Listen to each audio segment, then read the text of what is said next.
What follows light and shadow is silence. That silence breaks. I am summoning you as a new age begins.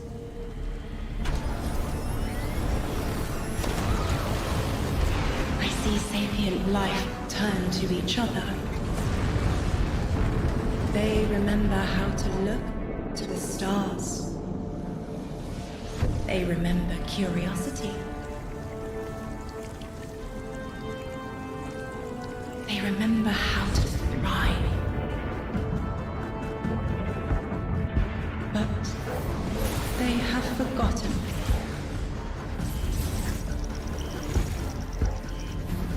They forgot we were here long before the Traveler.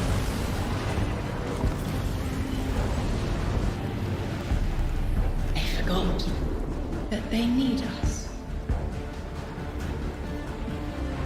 But they are fated to remember. I will remind them. I'm sure you will, but not through me.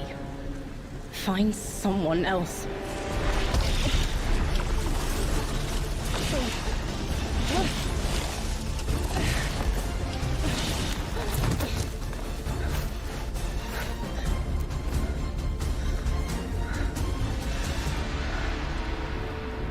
My will is my own.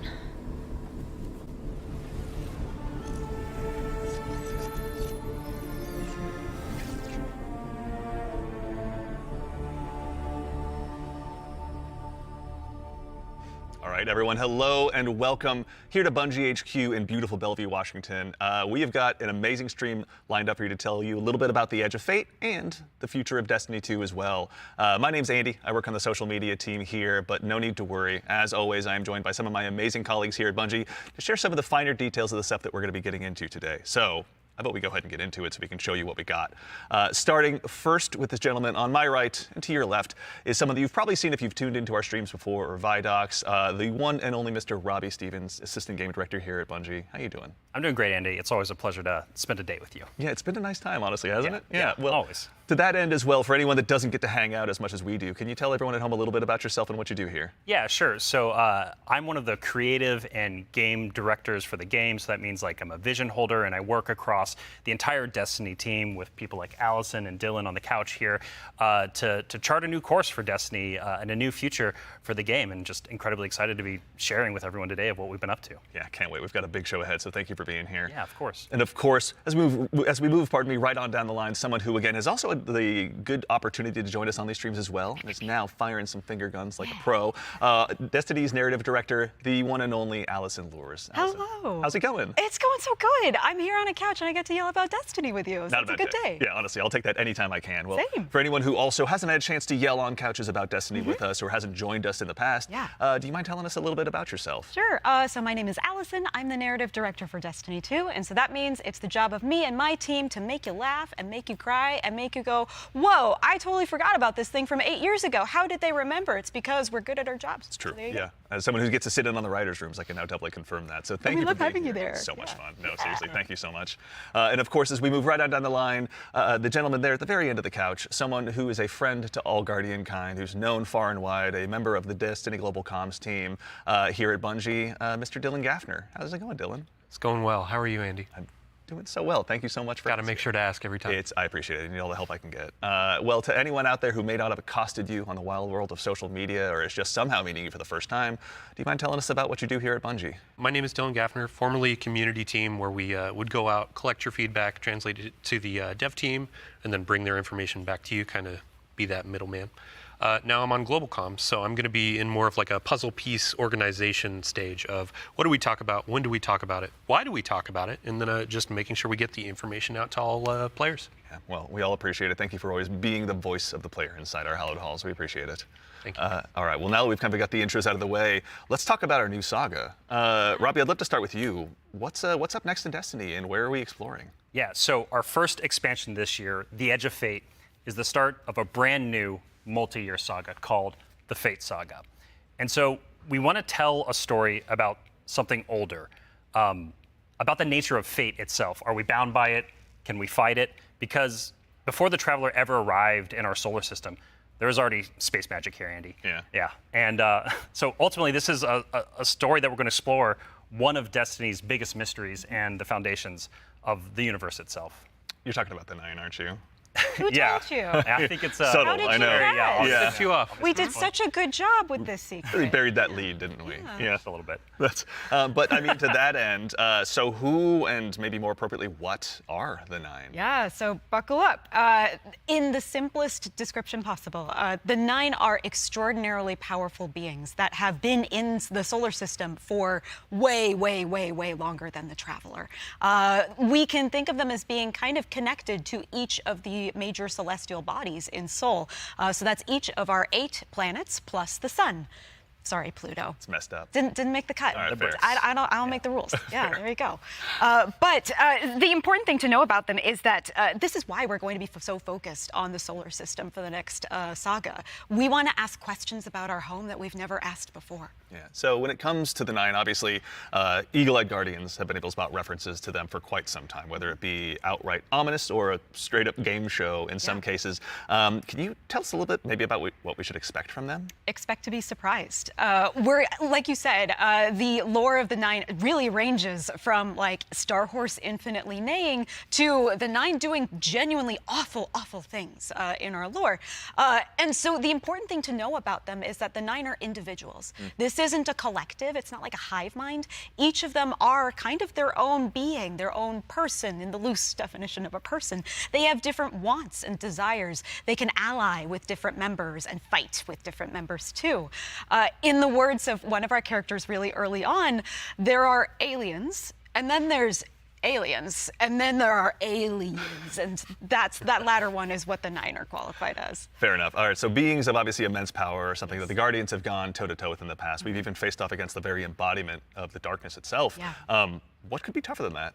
Yeah, so this is something that we think about a lot about because ultimately the 9 seek to free themselves at no matter the cost to humanity. And because they're extra dimensional in the ways that Allison are describing, they're not bound by the same rules that we are, that we've really experienced before in the game today. And so humanity and the Guardians, to many of them, are ultimately just bugs that can be squashed on, that they don't really care or think about beyond, achieving their ultimate goals. So. Yeah, I mean, like, for the last 10 years, Guardians have really just been making their own fate. Yeah. I mean, so the 9 is challenging that. How are we going to deal with it? Yeah, whether we like it or not, the 9 have a plan for us. And like you said, Guardians are really good at making their own fate and going out and deciding who they want to be. But what happens when them deciding to make our own fate is exactly what our fate is? Like, what if that was the plan all along? These are extra-dimensional beings. That means they perceive our reality in a very different way and can interact with it in a very different way. It's like they're a move ahead in chess. Weird. What a reference. But you were mentioning, obviously, the Fate Saga is one of the subjects of today. How long can we expect the Fate Saga to last? Yeah, so the Fate Saga is going to play out over several years, and ultimately, we know where we're driving this car. We know where we're going with it. But the conclusion of the Edge of Fate itself is going to leave you with more questions than answers, and it's going to be the catalyst into this new multi-year saga. Because we really want to return Destiny to being a game about big questions, right? And so the way we think about this is about pouring jet fuel into the speculation engine of the game. So we're going to be revealing a lot of ideas, a lot of concepts, and many of them we're not going to be answering immediately because we're going to be telling the story over multiple expansions, and we're going to be giving you those expansion beats more times than we have before in the past. And so the Year of Prophecy kicks off with the Fate Saga, and with it, humanity is now set on a collision course with this celestial pantheon of the system that has been here for a very, very long time. And so the Edge of Fate launches on July 15th. And then the second expansion of our Year of Prophecy is Renegades, which comes this winter. And then later in 2026, we've got Shattered Cycle and The Alchemist. It's a lot of stuff. Yeah. A lot of exciting beats. And so, again, the Edge of Fate is just the beginning of this long journey of this awesome vehicle we're all jumping into and driving together, and it's going to take us to some new places. That's exciting. So with regards to the Edge of Fate right here in front of us, you were also nice enough to bring the class something today. You've got some gameplay with you, right? Oh, yeah, we got some clips. Oh, yeah. Yeah, we should show those off. It's a doozy. Let's check it Like out. the present. Let's check it out.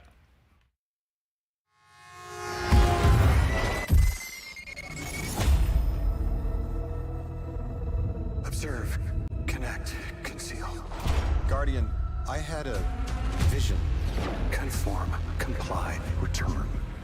They just wanted to show us disasters. Observe, connect, conceal. I'm not human anymore.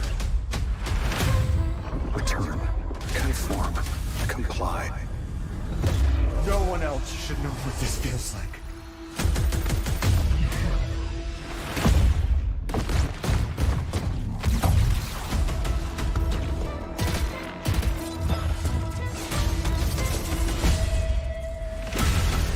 Enough.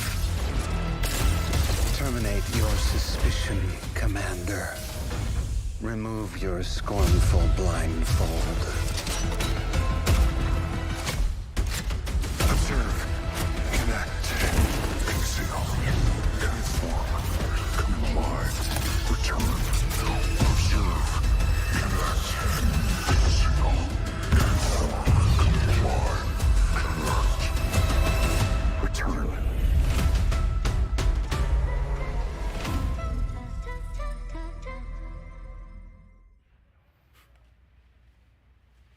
All right, that gives us an awful lot to go ahead and continue to dive into. And here to help us go ahead and explore a little bit more of it, everyone, you probably noticed we've been joined by someone new here on the couch. We are privileged to be joined by someone who's the originator of perhaps my favorite all-time Destiny emote, the one and only Dave Samuel, art director here at Bungie. Dave, how's it going, man? It's going great. Thanks for having me. Absolutely. For anyone who maybe for some reason somehow doesn't have that emote in their collection or hasn't seen you in a past Vidoc, do you mind telling us a little bit about what you do here at Bungie? Yeah, I'm art director on Edge of Fate. I work with the art team to visualize the narrative and design and kind of bring it all together. It's a lot to bring together. Thank you very much for being here today. Yeah.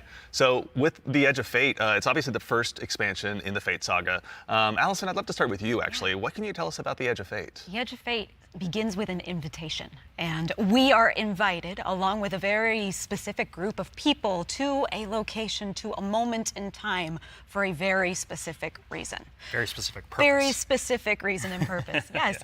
And the place that we're going to is called Kepler. And so you may be saying, now Allison, hold on, hold your horses read my 1 mind. second, Yeah. because the Kepler I know is the one that's way outside of our galaxy. What do you mean we're going to Kepler? And I say, like, dear friend, didn't you know if you look inside in Destiny's universe, the Oort cloud at the edge of the solar system, you'll find a little planetoid that also happens to be named Kepler here in the world of Destiny. And that's where we're going, to Kepler.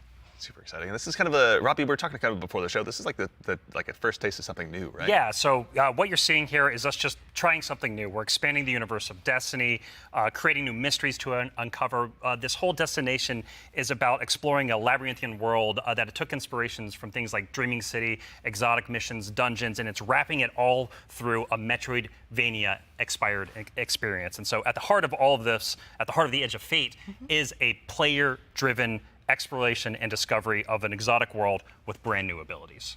So actually to even just maybe dig a little bit deeper, like how is the Edge of Fate going to be different from past expansions that we've made for Destiny? Yeah, so at the global scale, when we're thinking about expansions in the Year of Prophecy and the formula of Destiny expansions going forward, first off, we're doing 2 expansions a year instead of just 1. And think of each of these expansions as a little bigger than something like a Rise of Iron from D1. And so both of these expansions combined are going to be even more expansion content than we've done in the past. And by delivering 2 of these a year, we're upping the pace of major world and story events that really matter to players and are going to be pushing the Fate Saga forward. And so we're trying radical new things with each of these expansions. And so alongside this new destination of Kepler, this exotic world that players will explore with brand new abilities, we also have world tiers. And world tiers allow you to take on a higher level of challenge on the destination in order to extract some of the best loot within the release. But what's cool about world tiers is as you play through the mainline story and you play through the first couple of world tiers, you're going to unlock later world tiers. And as you're claiming these abilities, as you're exploring the world more, as you're discovering more within the release, you're putting these puzzle pieces together and you're figuring out how to solve all the mysteries on Kepler with different ways. And so you might play a puzzle in one way, a mission in one way, and when you're in these higher world tiers in the post game, you can start to solve these problems in different ways that you couldn't before in the original playthrough. And so alongside all of this, we're also going to have a ton of quest content that we're rethinking about how we use within the game. And so on Kepler, there's some non-linearity within the destination itself. itself. And so with a lot of our side quest content that is related to the critical path, but you don't have to play it. It's there for you to explore. It's driven by your discovery of the world. You're out in the field, you discover something and you pick it up, and that's going to help you explore the characters in the world of Kepler more and go deeper on that story. And so, yeah, again, this is all about us just looking at the formulas that we've been building in Destiny over the last 10 years. And some of them are really strong, but they're due for some experimentation and some radical changes. And so that's what you're seeing here with the first taste of the Edge of Fate. Very cool. Yeah. I love everything you just said. I was a little distracted by some of the gameplay we were showing, like exotic sniper rifle, I think I saw, kind of recognize that. Oh, yeah. Some enemies with a couple really cool twists, like, okay. Yeah. But then also there was a Guardian that turned into like a lightning ball.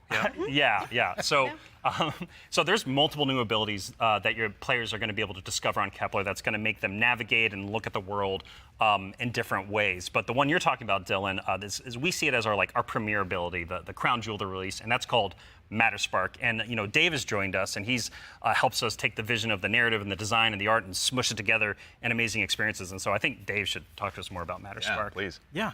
So there's this new source of energy on Kepler, this strange dark matter.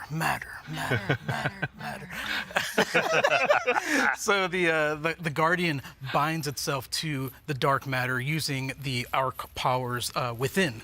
You can think of the dark matter as like a medium, and the arc as this catalyst that will allow you to completely change form. Transforming into Matter Spark lets you squeeze into tight areas, race around areas, jump over stuff, and it also allows you to turn into this basically electric rolling ball of death, jolting and shocking enemies that come across your path. So obviously, one big part movement, one big part combat, but I mean, even just in addition to that, to look a little bit, wider, like how did the Matter Spark Ball kind of influence the world that we're going to be inhabiting? Yeah, the team really had to rethink what it means to build a destination with these abilities in mind. A simple hill becomes a ramp to get to a new space.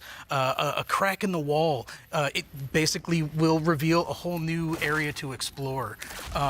It's also a new way to engage with enemies. Instead of taking a bunch of enemies head on, you can find a Matter Spark pad, transform, turn into this electric ball of death, and then just start racing around the arena, dash over their heads, and flank from behind, and then really give the House of Exile on Kepler a bad day. As well we should. It's a good day for us as well. So what are some of the other Kepler abilities that we'll be able to unlock while we're out there as well? Yeah, so each of these Kepler abilities are a mix of dark matter and our Guardian's powers. So we have the Relocator Cannon, which is this new fallen dark matter tech mixed with void. This is going to allow you to bypass laser walls, use these cascading relay networks, and just basically teleport around the world. Another ability that we have is Matter Morph. This is dark matter mixed with strand, allows you to manipulate the environment. You'll be able to basically push and morph and move geometry to create bridges, open up doorways, and then also reveal secrets and new opportunities. Yeah, so what's really important about what Dave is describing, and when we were thinking about building this world, it was all about hey, here's this new tool to navigate and see the world in a different way and solve little puzzles and mysteries throughout the missions, the free roam, and the quest content, and beyond. But also what was really important to us is that we lean into Destiny's first-class ability gameplay. And so with Matter Spark, like Dave is mentioning, you're jumping, you're dashing into enemies to destroy them. You're doing giant explosions with them. With the Relocator Cannon, you're just blowing everything up with void explosions and graviton lance style little secret projectiles. And then what's really fun about Matter Morph is you can just be throwing these strange shurikens basically to just delete an encounter before you then start to morph the environment around you and move to the next area. And so it's just really exciting I'm incredibly excited about watching players just solve puzzles and fight encounters in ways that we don't even expect yet, and see how they take on the destination. And just I really want to emphasize, you're going to be upgrading these, and when you get into especially the post-game experience, it's going to unlock. There's something unlocked with Matter Spark that really changes the way that you can play through the entire destination. Yeah. So when we're talking about dark matter, Yes. We have darkness abilities like Strand and Stasis already. How is dark matter different? Yeah, so dark matter and darkness are two completely separate things. They're completely different things. But dark matter does exist in our world. In the world of Destiny, we know it as being tightly connected to the Nine. It's what the Nine are actually made out of. In our world, dark matter is invisible. You can't really see it. And it wouldn't be very fun to make a destination where there's an invisible thing that you can't actually see. So lucky for us on Kepler, there's a bioluminescent microbe that allows us to see all of this substance that's impacted this world so much. It allows us to see how it's impacted the plant life, how it's impacted the behavior of the peoples that we're going to encounter. And we can see how it has been able to bring these things that are kind of unstuck in time into this current location. I do have to put on my drifter hat for just a second and, like, what does it smell like? What does it taste like? Yeah. Dark matter smells and tastes like bleach and math. Yeah, it's true. Cannot wait to get that chip flavor. Yeah. Get it with a sandwich today after. It's zesty. Yeah, should be good. Actually, so on the topic too of stuff in the trailer as well, we heard someone talking there. Can you tell us who that was? Sure. That was Lodi. Lodi is a new character that we're introducing in Apollo. Not in Apollo. We're introducing him in the Edge of Fate. Yeah. I want to give a special shout out to Brian Villalobos, who portrays Lodi and does a spectacular job. This character is fascinating. He's kind of a fish out of water, but the fun thing about tropes is to kind of put a twist on them, right? So what if that fish that we pulled out of the water was the most qualified fish to be pulled out into the air? Down for anything. It's down for anything. Yeah. And what if that fish was kind of made to be pulled out of the water? I don't want to give away too much because this character is way more fun for the players to figure out what his deal is, but I will say that Lodi is very, very far from home. Very fair, very exciting. So I do have to call out, too, before we started this, you and Robbie were talking about how Lodi is like a notice me character. Oh, yeah. Robbie wanted a senpai. I did. I wanted someone that I just wanted to spend a bunch of time with on this new adventure we're going on. Yeah, a friend that we can look up to. Yeah. right, yeah. Notice me. Notice me, Lodi. Yeah, of course. It will. writes itself, or rather Allison does. So with regards to the characters as well, so is it a whole new cast of characters in the Edge of Fate? No, we're going to see some new faces like Lodi and other characters, but we're also going to see some familiar ones too. Ikora is here. The stakes are high enough that she's here investigating what's going on. And as it turns out, in one of our major mysteries, she's kind of at the center of it. She was invited here, as was Lodi. Same as we were. All of it's kind of tied together. Very exciting. So the way, if I can, please, like the way we think about this is about all these characters, their fates are intertwined in some way. There's these puppet masters that have been pulling the strings for a very, very long time in order for everyone to get here at this moment. And so as a guardian and these characters involved, they're going to have to decide if they're fight your fate. Like that's what we think about. For these individuals, that's what they're going to have to go through and determine about how they can stand up to this new conflict that is surrounded by the Nine, because they are fated to be here. And what does that mean for them, and what does that mean for their future and the future of Soul itself? So with regard to these new characters and this world we find ourselves in, was there anything about that setting, or in particular, that really influenced the creation, rather, of this world that we're going to be inhabiting? Yeah, I'll give you a list of fun facts. First off, if you've been paying attention to Destiny over the last week or so, you already know that there's been people on Kepler for a long time. That's an old-ass computer that you were putting those numbers into. We also know that the Vex are here. They're studying the Nine because it turns out the Nine can do something that the Vex can't. As Dave mentioned, the House of Exile are also here. They've become fixated on a being that they call the Giver. And kind of most importantly, the dimensionality on Kepler is really thin. So the 3 dimensions that we can know and see and touch are very close to the realm that the Nine live in. And that means some things from Earth's past have been yanked into Kepler's present. Exciting. Nice. Yeah, I mean, so we've been talking about invitations throughout this, and we need to call out an invitation that's actually going to be waiting in the game after this is over. Ride of the Nine begins today. Yeah. So I believe we have a trailer to show. Yeah, you were nice enough to bring a trailer along. I'll go ahead and give it a look really quickly. Yeah, let's do it. Yeah.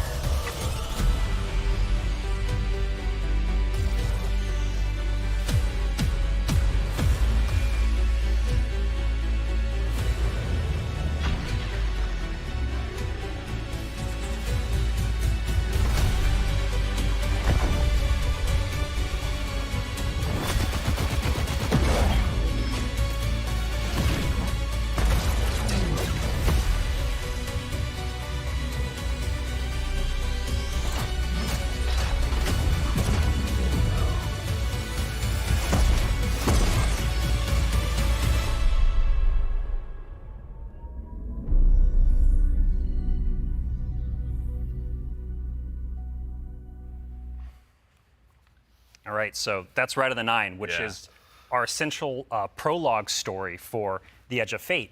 And these 3 dungeons that are featured in this event are free for all players starting today.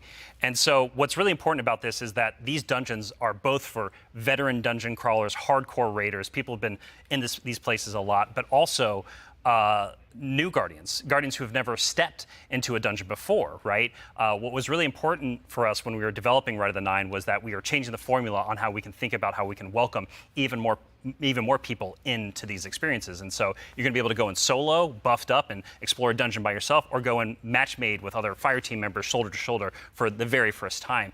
But don't worry, because we also have that higher level challenge for our veteran, our hardcore dungeon crawlers, where you're going to be able to earn the best possible loot, exclusive rewards, and also an exclusive title as part of Rites of the Nine. What's also really important about this event for being a prologue for the Edge of Fate is that it really reintroduces the emissary into the game, and you're going to learn why her job is pretty crappy and why she quits at the top of the Edge of Fate, like we saw at the beginning of this show. And so, Andy, we've been talking a bunch about how our Destiny expansions are changing the formula for Destiny going forward. So now I think it's time for us to start talking about how the core hobby of Destiny is changing going forward, the day-to-day of playing Destiny, week over week experience. And we've got someone else on the couch here to help us talk about that. We have an expert in that very subject now who has gone ahead and joined us on the couch.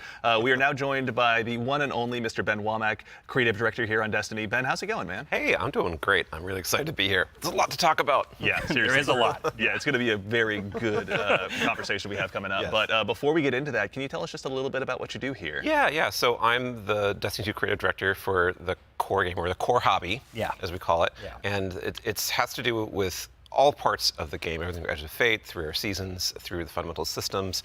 And in particular, like Robbie's saying, I've been focusing on thinking about the kind of building blocks of Destiny 2 and getting those not only stood up, but also transformed and iterated on in some really exciting new places. Nice. Well, let's go ahead and just start at the top. Can you tell us a little bit about what the core formula of Destiny is changing and why? Yes, so I think we need to start with the why first, because it's important to think about what is Destiny, what is great about Destiny. And Destiny is best when you have awesome chases that you're excited about, you have really cool, powerful builds to make, and there's a mountain to climb that's right in front of you that you want to climb. You're like, I want that mountain, it looks pretty cool. And the thing that is not always true right now in Destiny is it doesn't feel streamlined as it could. Players don't have as much agency. We want to be player driven, we want to be more rewarding than we are. Because right now there are barriers to playing Destiny in the best way. And those barriers are insurmountable sometimes. So think about that whole picture of, okay, what is the Destiny that we really want, that has been in the past, that we also want to get back to, and where we want to go for the future. That's where all the changes you're going to see have started, at their inception point. So it's a big piece of the pie. Massive updates coming across so many systems of the game, and we're just getting in, digging into the surface. Yes. Yeah. I mean, to that same end, then, how are we making it easier, pardon me, to go ahead and just get straight into the fun? Oh, no, let's do it, because that's exactly what we want to do. Yeah. And the first thing you're going to see when you log into Destiny with Edge of Fate, you're going to log in your character and see your ship in orbit. It's not going to say Open Director, it's going to say Open Portal. And the portal is our new front page of the game. We're trying to get you to the fun as fast as possible, and as few clicks as we can. We even have Edge of Fate there in the corner, so that it's right immediately there. No fumbling around with the map to get to it, really. And we're also taking other big parts of the game, the ritual game and for seasons, and putting them into these ops categories. So the idea is that we're having these different ops for different moods. We're having solo ops. Or have a bunch of fire team ops. We have pinnacle ops, and of course we have crucible ops. Still super important for the game. Yeah. I mean, to start up at the top, can you tell us a little bit more about what solo ops is? Oh, yeah. So solo ops is exactly what it says on the tin. It is a bunch of activities that are made for solo players. And the conception point of that was we want to make activities for players who have a smaller amount of time that they want to play in, and they don't necessarily want to have dependencies on other players, but they still want to get in there and play for 10 to 15 minutes and get some real progress. Yeah, get some loot. Yeah, get some loot. Yeah. Get some loot and get your character forward and feel I played some Destiny and that was great. And even if you don't feel like playing with other people, that's fine, because we have an activity type that is designed for one player.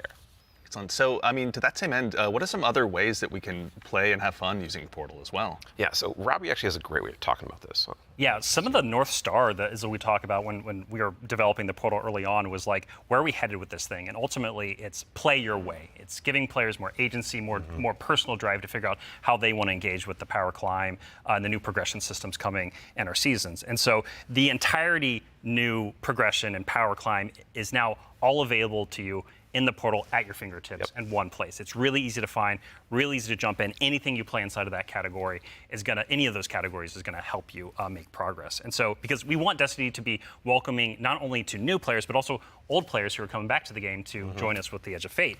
And we also want this to be like a new even playing field for everyone. And so, as part of this is a commitment from us as part of the core hobby and all the seasonal content we're building, that we're going to be continually investing in this, right? We're going to be continually updating this over time for years to come. And so, you're asking me directly, like, what else is there to do? Yeah. Ben mentioned solo ops.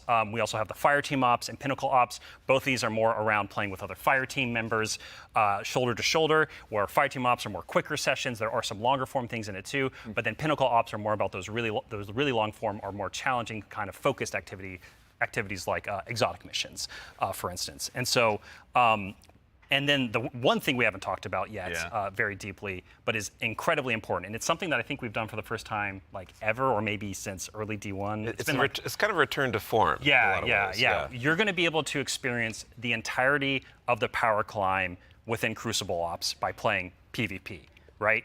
So this means like, if you want to be sweaty, Andy, which like I know you're Dylan too. I know you're that way, right? Like I know both of y'all. Like if you want to put those sweatbands on, you're going to be able to play the entire experience in the season here and earn some of the highest tier loot that's also available in the game. So, I have to say this is like super exciting because like my player type or other folks out in the community, like they want to go in, they want to jam on PvP, but then their friends invite them to do a dungeon or a higher tier activity, and they're like, oh wait, I need to grind a long time to get up to power. Now through PvP, they can get up to power, and you can just bring them into that PvE experience and have a fun time with each other. Yeah. So. That's honestly how I primarily played D1, so I'm really looking forward to that. So it sounds like the core, obviously, of what you guys are talking about, play the way you want to play. It's at the center of all of it. What if I really want to challenge myself, push myself? Oh yeah, a little bit more? That's important to us. Yeah. That's important to us. Well, death, but also success. Yes, and that's true. From it, That's right? true. Yeah. Yeah, and so we really want to give agency. That's one of the things. Player driven towards loot and challenge. And so we have a really hugely expanded activity customization system. We have a lot more difficulty levels, and we have a ton of new modifiers. We have 50 new modifiers along with all the old modifiers that we've released in the past that are going to make this big curated web of options for you to experience any of the PvE content in the curator.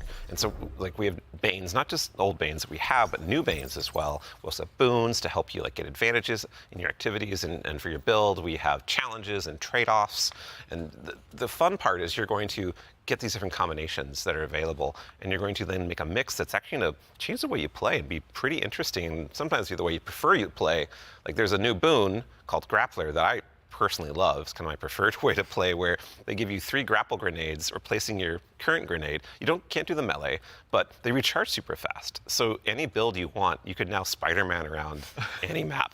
It's actually super fun. It's so fun. Yeah, and I mean, like, what's at the heart of what Ben is talking about is what we kind of call the virtuous cycle, right? Where you're going to be crafting your build, tinkering with the activity, looking at like how you can earn a higher tier of reward by taking on higher challenge. And as you earn better loot, you're looking towards that next mountain to climb just ahead of you all the time. And so this is really about how far you want to push yourself upwards within the portal itself. But also, we also are thinking about the people, and that's the depth, right? That's the depth of the challenge that we're talking about. That's also, but we're also thinking about the people who don't have as much time to play with like solo ops, and also if you're scared of modifiers or you're scared of customizing these activities. Or you just don't feel like doing it. Yeah, no, that's a great way to describe it. Thank you. We have a bunch of quick play options, right, Ben? Yeah, quick play options, and we actually have matchmaking and fire team ops. And we have fire team finder, and so you're able to like really choose kind of what you're in the mood for. Oh yeah, we technically have matchmaking across every activity that exists. Except for solo ops, because that's solo. Right. But yes, otherwise, but in the fire teams and pinnacle ops, it's everything. Yeah, you'll have options to play by yourself or with other people. Oh, actually, a really fun part is you can play a strike by yourself as hard as you want it to That's now, true, which is really fun. Well, you're talking about like all the different boons and combinations. I think at one point you were saying around 50 or something like that.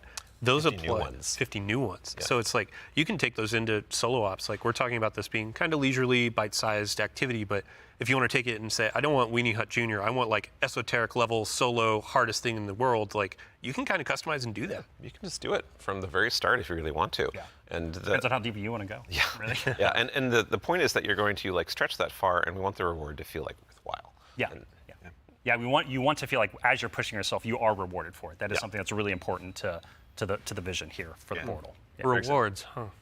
rewards. There are a lot of rewards, aren't there? It's funny you mentioned it. Yeah, we've got Banes, Boons, modifiers, but let's talk about gear for a little bit here. Yeah. What's changing about loot and why should Guardians care? Yeah, so like talking about chases and mountains and builds, like gear's at the center of all of that. And we actually have two giant gear changes I'm gonna like put in two little buckets for us to talk about. Yep. The first one is Armor 3.0.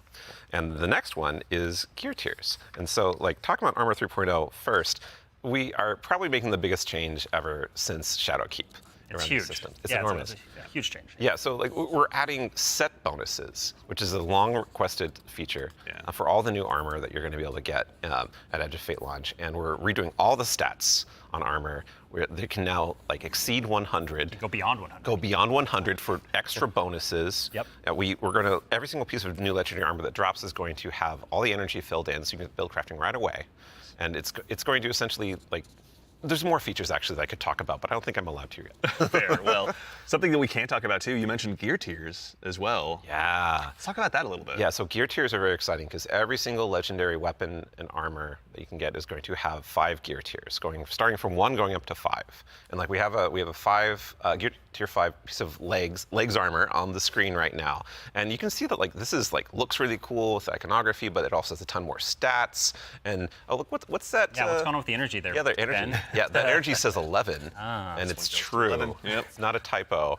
Like energy is going to 11 for higher tier armor, and so if you want that for your build crafting opportunities, it does like give you some new options you never had before. You're going to have to challenge yourself to get more higher tier armor and keep on going to get yet more higher tier armor to get those options. Yeah. And this is also not something that's just relegated to armor, right? When it comes to weapons, they're obviously getting their own refresh as well. Yes. I mean, what's Destiny without chasing some?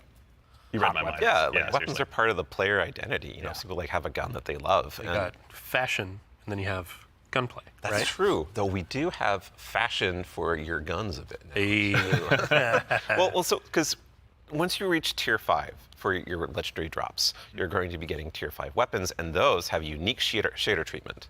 It's like essentially a completely different look that's going to immediately identify it to you and others that this is the highest tier gear of this drop that you can get. It's going to show on the weapon. It's going to show on the icon. It's even going to show when you kill enemies with that weapon, because there's unique kill effects for tier 5 weapons that you can turn on or off if you don't want it. But your gameplay will like show that no, yeah, the weapon that is being used is like the highest tier you can get. Yeah, Giver's Blessing, which I think we have on screen right now. This is one of the Kepler auto rifles, and I cannot put this thing down. It's so good. Yeah, when we're playing through the Edge of Fate right now, and it's what's really exciting about it for me is that like when you see that tier 5 drop, like you know immediately that's better than like a tier 3 or tier 4 weapon that you have, right? And I think that's when we talk about making Destiny easier to just jump in, find the fun, make it accessible, but also create more depth. Yeah. You know, this is what we're thinking about. It's like how can we just make immediate, like you understand, like okay, this is probably better than the thing I have right now, depending on what gear tier it is. Yeah. I mean, that's a good example of how much time and effort is being put into these game systems to make them more like approachable. Change can be scary. There's a lot of change that's about to come to the game. We're Armor 3.0, we have so many new boons, we have a bunch of new stuff. And after 10 years of Destiny, this is going to flip some stuff on its head. So, I mean, we're going to have a bunch of blog content. We're going to have interviews with Robbie, with Ben, with more folks across the team that have been working on this. And then we'll also be elevating our creator community when they're creating guides, all that kind of stuff. It's going to be a fun time. But ultimately, a big shout out and thank you to all the folks that have been coming into our studio, giving feedback early on some of these systems so they can be more approachable. And we're looking forward to all the feedback that's going to be coming after launch too. Like this is again one of our first steps into something, and then the community and we are going to build something amazing. Yeah, and I can't stress enough how much feedback we've gotten from the community summits we've been running over the last year for the Edge of Fate, and just people reaching out to the community teams and others to us. Like your feedback is invaluable. So like seriously, like thank you so much. We're making this game together ultimately. Yeah, it's incredibly important part of the process. Like I don't think we would be able to make what we do without it. Yeah. Yeah.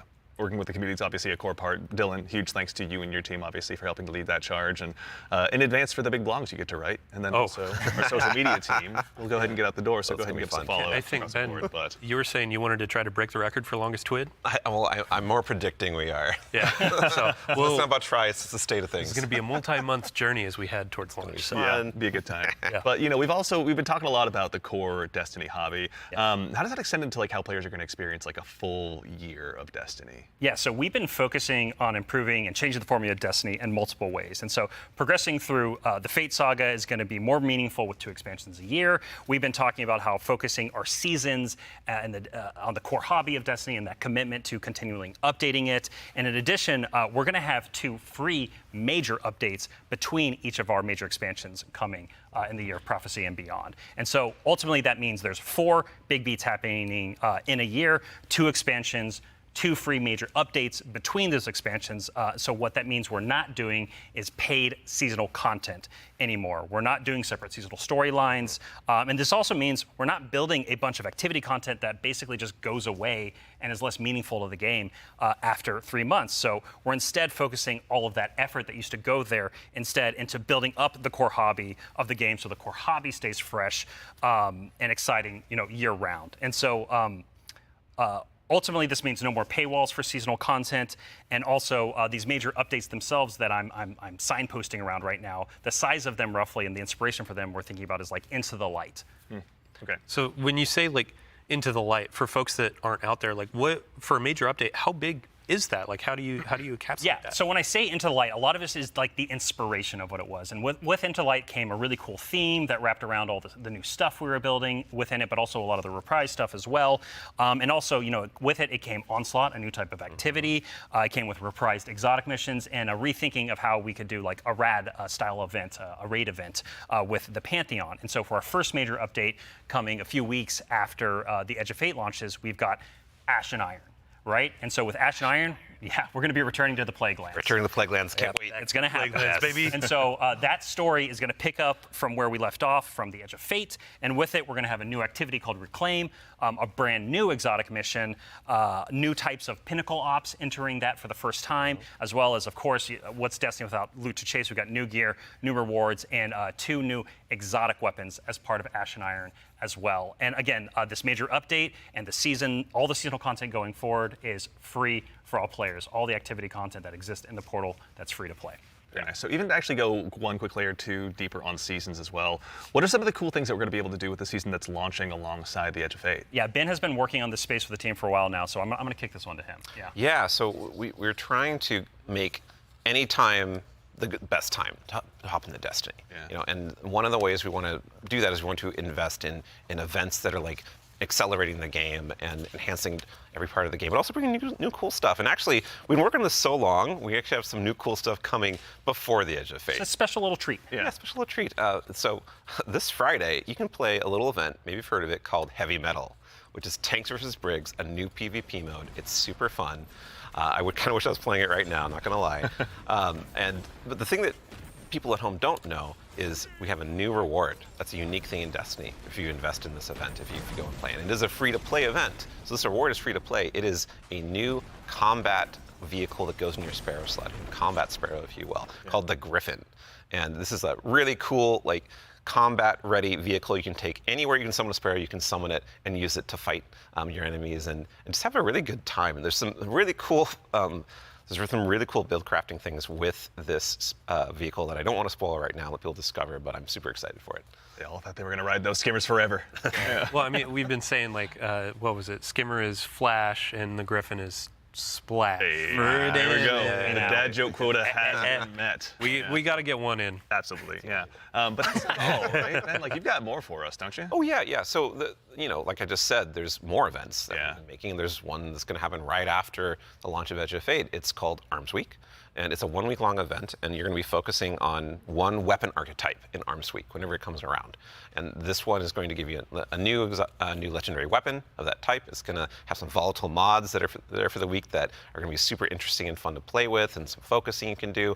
But there is a problem when you say this event is going to be about weapons and about using them. Yeah, you got to have a place to test all that out. Right, and Yeah, so I mean, I've been doing that in EDZ this whole time. I don't know about the rest of you. Those poor dregs. Right? Yeah. But there is a new way now. We have a new feature, a long requested feature that is being added to the game with Arms Week. It is the shooting range. And the shooting range is being added to the tower. It is a now permanent addition to the game with the launch of Arms Week. We're not taking it away. And you can go there and you can try out everything in your kit, everything about your build, with all sorts of simulations of different kinds of enemies and situations, and it's all real damage numbers. It's like It's even got a scoreboard. it's even got a scoreboard For you right there. and your fire team. Yeah, your whole raid team can go down into the shooting range and try out, like, see exactly how well you're going to do for some kind of boss at this range or I was with gonna a say, yeah, strategy. who can do most of the damage, right? Yeah, well, you're finally going to know. So we have a rally flag. It's not just a shooting range. Like, you can go beyond the firing line and use your abilities too. Yeah, you totally can. And like, if you wanted to, you could even take in Prismatic and pop Transcendence and try that out. And well, I think the reason why we're not seeing that right now is because it's a Titan. Yeah, it's a good soldier. Yeah. Standing on that firing line. Yeah, staying on the firing line. All about building that line and standing. Yeah, But exactly. A lot of theory crafters are going to have to go ahead and have some upheavals to their Google Docs, I'm guessing. This will be a really good tool. Like, as we're adding all of these different systems with gear tiering and all of that, you can go in and check those damage numbers in real time. Like, how do my stats change? How are these different gear bonuses going to affect my gameplay? You can see it in the tower now. Yeah. Yeah. And while we're talking about weapons, Oh, yeah. you got well, one more thing, right? Yeah, no, there's one more thing. I know Yeah. you're excited. So, there's more events. Of course, there's more events. And the holiday events are coming up. Where Solstice is right around the corner. It's as well. summertime, right? It's summertime. Summertime is Solstice time in Destiny 2. And Solstice has some really cool twists and such that we're planning, but I'm not going to talk about that right now. I want to show you all the new holofoil treatment we have for Solstice weapons.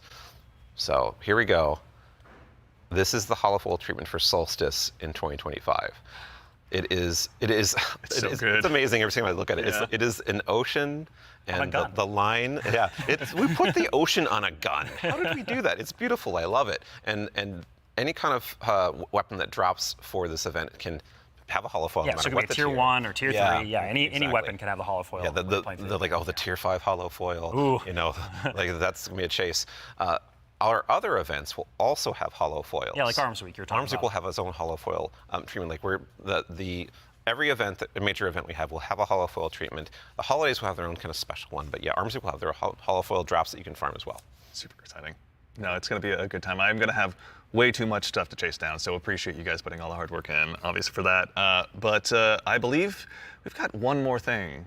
Yeah, I mean, we've been talking a lot about, here are the free updates coming to Destiny, the portal, a bunch of different stuff, Edge of Fate, but we also have another expansion, and we need Allison back on the couch to talk about Right, it. yeah, Allison. Yeah. She's the best one to talk Yeah, about. we go. we've got something very exciting, and so once again, Allison, thank you for taking the time to join us today. We appreciate it. Of course. I'm so excited to be the one more thing. Yeah, it's a tradition around here, so we're glad that you could obviously go ahead and lead us into this one. But, as Dylan mentioned, we've talked about the Edge of Fate, but this is the first year we're going to be doing 2 expansions over the course of a year. Can you tell us a little bit about Renegades? Yeah, so we're going to have a dedicated reveal for Renegades in September alongside our major update, Ash and Iron. But earlier, we were talking about how sometimes our formulas can constrain us from experimenting and innovating. And so in that spirit, Renegades is going to be very different from the Edge of Fate. What I can tell you, and we'll talk plenty about it later, is that we're going to be experimenting and innovating with activities, with social mechanics, and more.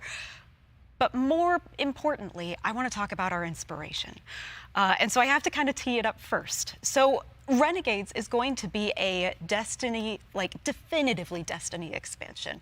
This is part of the Fate Saga, and it's going to push it forward in important ways and introduce characters that we're going to spend time with for years to come. It is an essential Fate Saga story, and it's an homage to a universe that has inspired Bungie from the start. It's a universe that all of us here on the couch grew up with, as well as everyone else at the studio and millions of you back at home too. It is a peanut butter and combination, a peanut butter and chocolate combination inside of what we're making that could only be possible in the kind of world that we build here. And so I am absolutely thrilled to be able to give our first sneak peek at Destiny 2 Renegades. Let's take a look.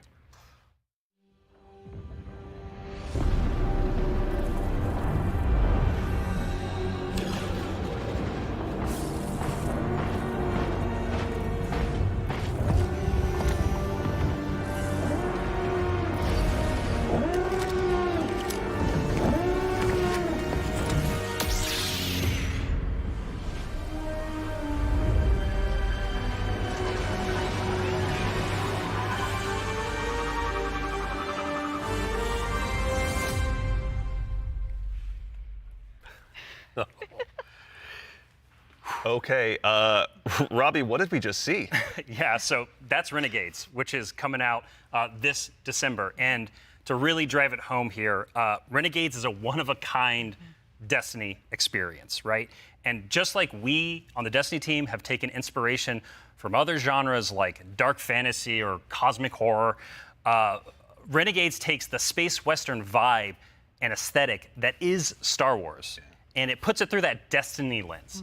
And ultimately, it's created a new lawless frontier that is emerging within Seoul. And so, like, we're so excited to show Renegades off a little bit today and to be talking about it more in the future in September alongside the free major update with Ash and Iron. But right now, today, we're focused on Rite of the Nine and what's right around the corner with the Edge of Fate. Absolutely. No, I heard a lot of calendars get marked just now on September, but Hopefully. no, super excited to share more of that in the future. But that actually leads us to the conclusion of today's show, which again, we covered a lot. There's been a lot today. Yeah, this has been a big show, Yeah. honestly. No, we went through a lot of it. So let's go ahead and quickly double check. We obviously went through, and the Year of Prophecy, pardon me, is going to go ahead and kick off on July 15th. And this kicks off a brand new multi-year Fate Saga and our new focus on the core hobby of Destiny. The first expansion, The Edge of Fate, is going to be launching again on July 15th, as I noted, with its raid launching on July 19th. Okay, hold up. Yeah. So you're going through a lot of information. We already covered that. Oh, yeah. But like, you can't just sneak in a raid date. We have a new raid coming with the expansion, July 19th. We're going to have a bunch of blogs. We're going to have the rules, regulations, all that kind of stuff for our raid race. Of course. We invite everybody to come in, try to go for that world first title. And yeah, I mean, just stay tuned for more details. We're not going to spoil anything. It's a raid. We got to keep it secret. Yeah, absolutely. Yeah, everybody mark your calendars. Yeah. Bungie.net is the place to go ahead and learn more. And again, follow our social media channels. Do us all a favor. So in addition to that, again, as we noted, Ash and Iron, our first free major update, will be launching on September 9th.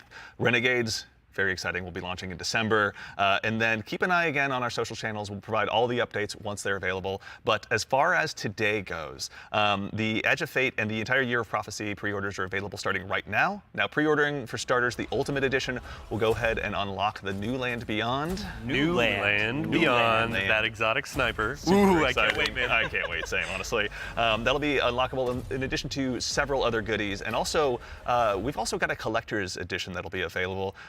You can see here on screen, it will be coming with an awful lot of very cool stuff, including this cool statue that you may have noticed here that's been sitting with us on stage. This is one that you can go ahead and add to your collection as well, but that's not all that's in there. Is there, Allison? We got the writing team got a little excited on this one.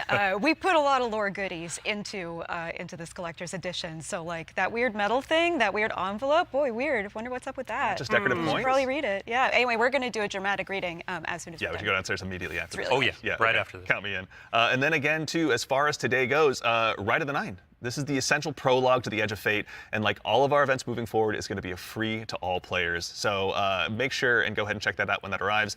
And before the show wraps up, make sure and stick around for a little bit longer. We're going to be rating our good friend Sammy Cat as well. So go ahead and give her a follow. Tell her we said hello in chat. Pardon me. If you have any Twitch Prime subs or anything like that, go ahead and do us a favor. Drop it over there and check out her stream. She's going to be having a good time. But that concludes it for us here today. So for starters, huge thanks to my teammates here for joining me. Thank you, Andy. Thanks for having us. Absolutely, yeah. Robbie, Allison, Dylan, of course. There we go. We got Ben, and of course, Mr. Dave Samuel. Thank you all so much for being here today. And then, of course, to the crew that puts all this on. Thank you, everyone. This doesn't happen by accident. Thank you all so much for all of your hard work and dealing with me on these last couple of days. And of course, to everyone at home, to all of our guardians out there in the community, thank you. It's a tremendous privilege to get the opportunity to share what we've been working on early, and it matters only if you guys show up and join us. So we really appreciate it. We hope you enjoyed. And otherwise, in the meantime, until we see you again, take care of yourselves, take care of each other, and we'll see you all Starside.